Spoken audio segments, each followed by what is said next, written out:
Baik, kita lanjutkan lagi ya. Jadi masih di penentuan nilai endalpi reaksi. Tadi sudah dengan kalorimeter, sekarang lanjutkan dengan hukum Hess. Jadi yang ketiga dengan hukum Hess. Nah, sekarang dengan hukum Hess, berarti penentuan nilai entalpi ya menurut si Hess ini ya. Penentuan nilai entalpi itu tidak didasarkan pada tahapan reaksi, karena suatu reaksi kimia itu ada yang berlangsung beberapa tahap ya. Ada dengan 2 tahap, ada dengan 3 tahap gitu ya. Contohnya seperti pada gambar diagram energi ini ya, diagram energi dari suatu reaksi ini. Jadi sumbu Y ya, sumbu Y ini adalah untuk yang energi. Berarti ini sumbu positif ya. Nah, sumbu Y positif. Dan kalau yang mendatar ini kan sumbu X-nya. Ini adalah untuk tahap reaksinya. Jadi ini ada reaksi dari pembentukan gas NO2 ya. Nah, ini ada. Dari mana saya tahu nih pembentukan gas NO2 ya?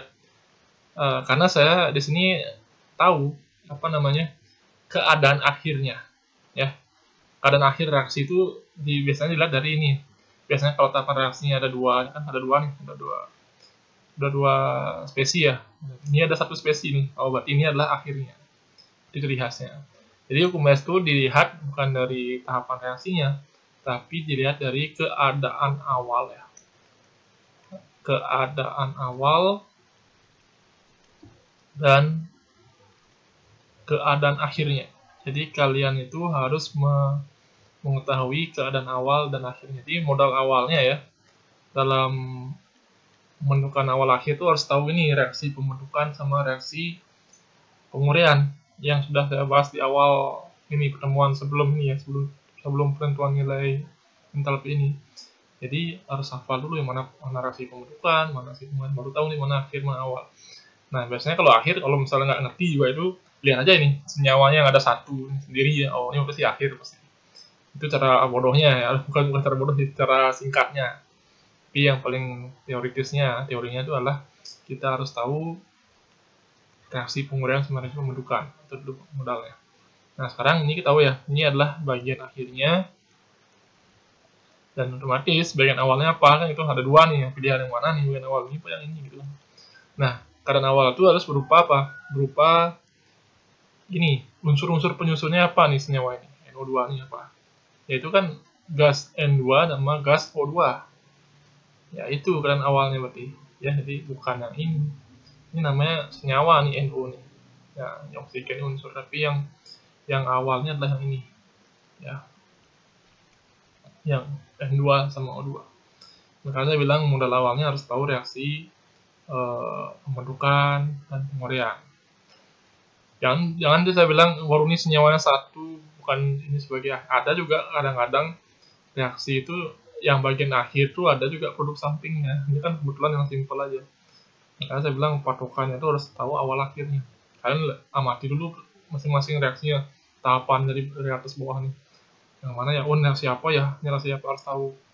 Nah, kayaknya di awal tuh sudah saya jelaskan, ini namanya reaksi pembentukan, ini namanya reaksi penguraian, ini namanya reaksi pembakaran, ini namanya reaksi penetralan itu ya. Itu harus paham dulu supaya tahu nih nanti kira-kira diagram yang dimaksud ini diagram reaksi apa ya. Nah, kebetulan yang saya kasih contoh kalian ini adalah diagram reaksi pembentukan dari gas NO2. Otomatis saya kan tahu, oh ini NO2 nih bagian akhirnya. Bagian awalnya berarti ya penyusun NO2 itu apa aja? Ini kan N2 sama O2. Oh, ini awalnya. Bukan yang ini. Yang ini kan dalam bentuk senyawa. Oh, berarti ini reaksi pembentukan NO2. Oke. Ya, itu modal awalnya, jadi kalian lihat lagi yang 4 jenis reaksi itu ya. Oke, nah sekarang saya jelaskan dikit nih. Ini ada tanda panah ke atas ya. Tanda panah ke atas ini artinya adalah nilai delta-H-nya adalah positif atau reaksinya adalah endotherm. Ya, ini plus nih. Karena kalau sumbu Y positif kan, sumbu Y ke atas kan positif nilainya. Oh, kayak nilainya plus. Kemudian ada tanda panah ke bawah nih, delta H3 nih. Oh, berarti dia nilainya ke sumbu Y negatif. Berarti negatif ya. Oh, berarti ini melepas kalor atau exoterm. Kemudian yang delta 1 ini naik juga ke atas, dia sumbu Y positif, berarti nilainya adalah plus di sini dan dia reaksinya adalah jenis endoterm. Oke, kita langsung saja ke hukum Hess ya. Kalau hukum Hess ini basicnya adalah ini. Kalian tahu mana awal mana akhir. Berarti itulah delta H yang kita cari. Ya. Kalau misalnya awalnya ini, asal yang bagian di akhir, berarti ini yang kita cari. Kalau modal awalnya tahu ini. Nah, karena di soal ini akhirnya adalah yang ini, awalnya yang ini, berarti delta H yang dicari adalah yang ini. Ini yang kita cari sebenarnya. Ya. Oh, berarti hubungannya gimana? Hubungannya berarti delta H1 ya. Itu nilainya akan sama dengan apa? Delta H2 ditambah delta H3 ya. Jadi hukum Hess-nya adalah tinggal menjumlahkan saja, tapi yang jadi poin utamanya adalah kalian harus tahu ini delta H yang mana sebagai awal akhir. Itu yang penentunya. Jadi kalau ini yang sebagai penentunya berarti ini tambah ini. Kalau yang ini penentunya berarti ini tambah ini. Ya, itu contohnya ya. Jadi modal awalnya adalah kalian harus tahu mana reaksi yang awal, mana reaksi yang akhir. Dengan melihat tahap reaksinya. Dan reaksinya jenis apa gitu loh. Kalau jenis reaksinya nggak tahu, itu yang susah. Jadi hukum Hess tinggal menjumlahkan aja loh. Ya, jadi pahami juga ininya reaksinya itu ya. Oke, kalau misalnya kalian bingung, mungkin saya kasih contoh yang menghitung ini. Ini kebetulan udah tahu nilainya berapa ya. Nanti coba saya kasih contoh yang menghitung. Oke, kita lanjut lagi ya. Ini adalah contoh soal untuk hukum Hess ya. Di depan ini sudah ada diagram energi dari suatu kesamaan reaksi termokimia ya. Nah, di soal ini diketahui diagram pembentukan, berarti reaksi pembentukan ya. Reaksi pembentukan dari apa? Dari SO3. Oh, berarti yang kalian pikirkan berarti ini adalah reaksi pembentukan. Berarti otomatis kalau pembentukan senyawa itu, senyawa yang diminta ini adalah bagian akhirnya. Karena ini SO3, berarti ini adalah bagian akhirnya kan.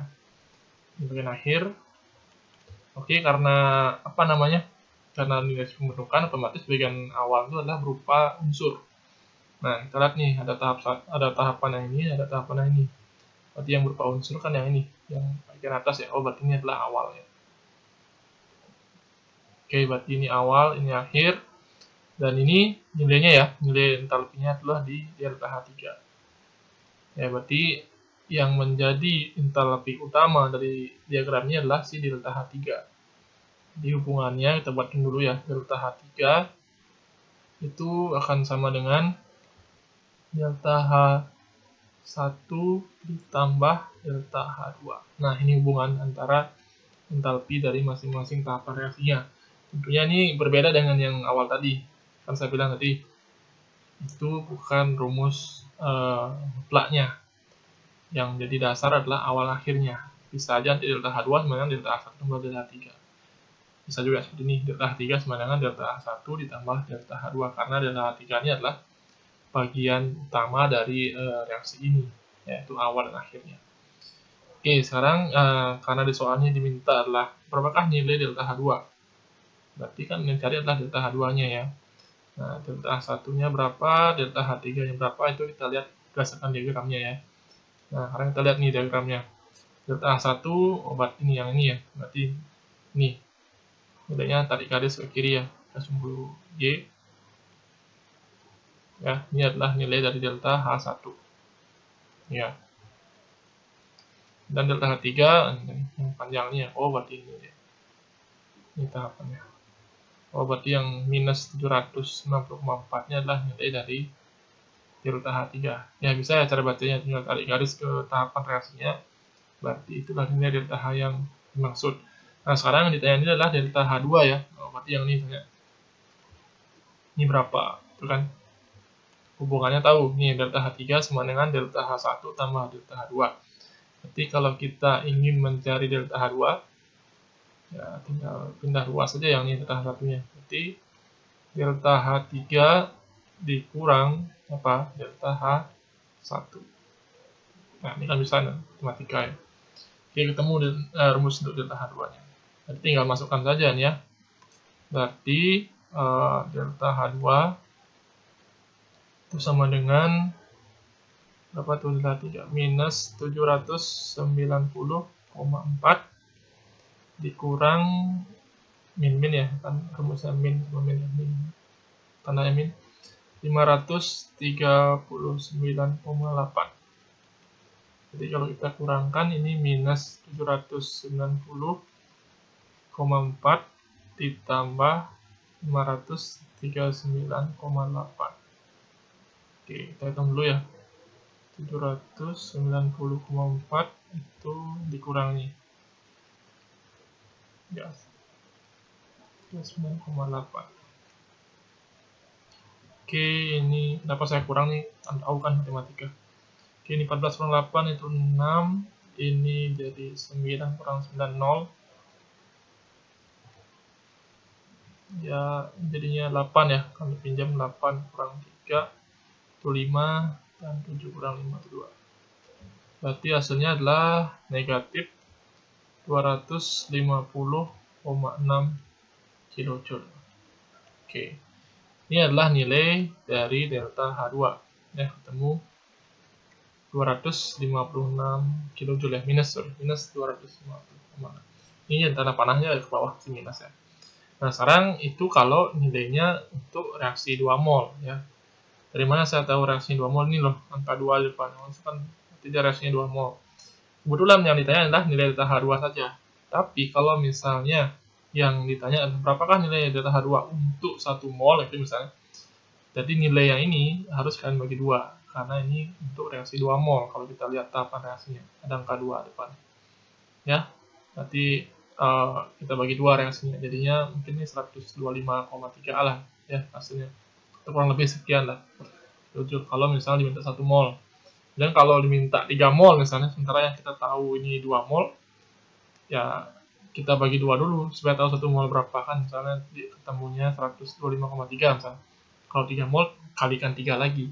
Ketemulah dia reaksinya untuk 3 mol berapa. Ya. Jadi itu patokan kalian ya dalam menentukan delta reaksi dengan hukum Hess. Jadi basicnya itu harus tahu mana reaksi yang awal dan reaksi yang akhir. Itu modalnya. Kalau tahu awal akhir ya mudah, tinggal jumlah-jumlahkan apa yang ditanya, tinggal ruas, nah ketemu.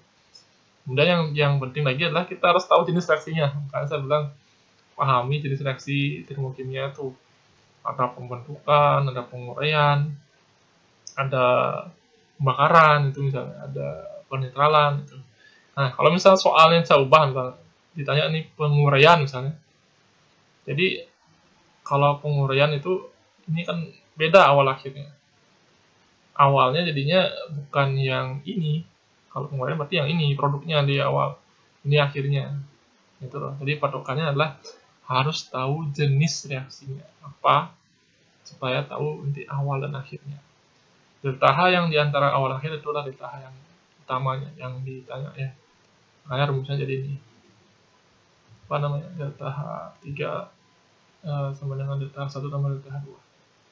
Oke, itu contoh dari penentuan delta H atau enthalpi reaksi atau perubahan enthalpi reaksi dengan cara hukum Hess ya.